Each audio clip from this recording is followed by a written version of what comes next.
Hi everyone, this is Nori coming at you from the Work in Bipolar or Depression blog at HealthyPlace Mental Health.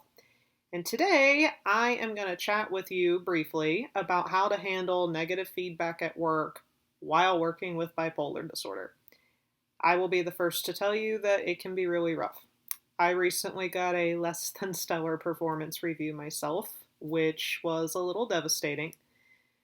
And particularly, I think for those of us who live and work with bipolar, getting negative feedback at work can be extra challenging compared to our neurotypical counterparts, simply because many of us, not all, but many of us have a rather patchy history when it comes to work.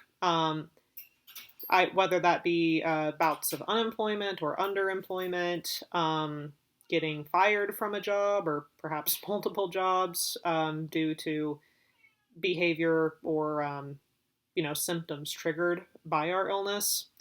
A whole host of reasons that can go into it. I know that that has definitely been true for me. For the first couple of years after I finished college, I really struggled to find and keep gainful employment. So, receiving negative feedback, particularly on a job that you enjoy and that you want to succeed in, and when you're trying to build and excel at your chosen career path, it can be really scary. I know for me, when I got a negative review recently, I actually had a small dissociative episode, and it can be triggering in the sense that you can fall back into that negative feed loop, thinking of past experiences that have gone wrong, or financial hardships that were caused by being out of work or underemployed. It can bring up a whole host of negative feelings, and while that's normal, we have to be careful that we are being mindful of how we manage those feelings, lest they trigger a mood episode. So, some of my tips that I've been using lately that have been helping me cope: try as much as you can. Every circumstance is different, obviously. But try as much as you are able to take ownership of the situation. If you're getting negative feedback at work and you feel like it is valid, that it is something you could genuinely improve on, come up with your own performance improvement plan and talk with your manager about it. Unless your manager is very unprofessional and or just a jerk, most of the time, if they see you making an effort to improve and to exceed in your work, they will be impressed by it and they will be willing to help you out.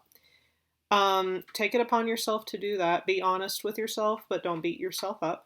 Another thing that has been helping me when I feel like I'm about to slide back into those negative feedback loops of remembering my past employment woes is to think about the things that I have done well in the past, professionally and personally, the goals that I have achieved, and also what I've learned and the skills that I have gained up till this point, both from successes and from failures.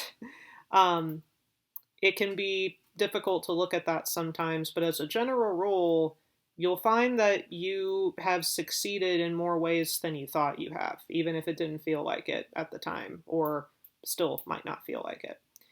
And then the last thing I would suggest is when you start to feel bad and beat yourself up, remember that there is such a thing as a self-fulfilling prophecy. So if you continually tell yourself over and over, I suck, I'm never going to succeed in this job, I'm always going to be in this cycle of unemployment, I'm never going to build a stable, successful career or be financially secure.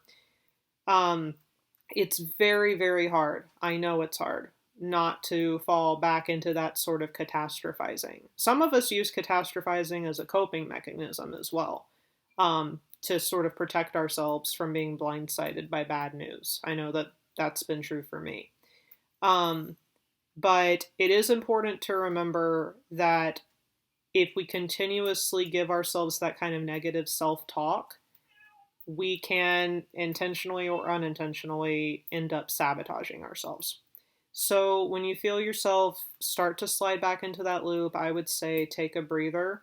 What I do is I will pause, I will play music that makes me feel inspired and motivated, and I also use journaling. I use it to have conversations with myself, if that makes sense, like writing a letter to myself about, hey, you're pretty awesome, and also you're totally capable of accomplishing this. Here are some short-term goals we can take. We can take short-term steps we can take to, make our goals happen. um, and it can be really challenging to sit down and make ourselves do that when we're in the middle of, feeling crappy or being like in a dissociative state or anything like that, or even on the verge of an episode. But the one thing that I would encourage you to remember if you are dealing with negative feedback at work or even just feeling in a rut is that you are not the only one. It happens to the best of us. And that regardless of your circumstances, and we all are coming from different places, right? But regardless of what might be going on, there is always some course of action that you can take. There's always some choice that you can make, even if it's only a teeny tiny one, to improve yourself and to improve your circumstances.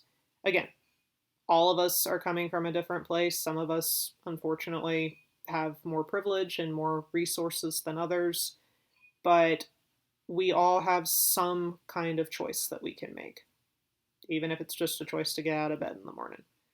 So that would be my suggestion. Let me know how you cope with negative feedback at work down in the comments if you so choose. Check us out over at HealthyPlace, and thank you so much for listening. I will talk to you soon. Bye-bye.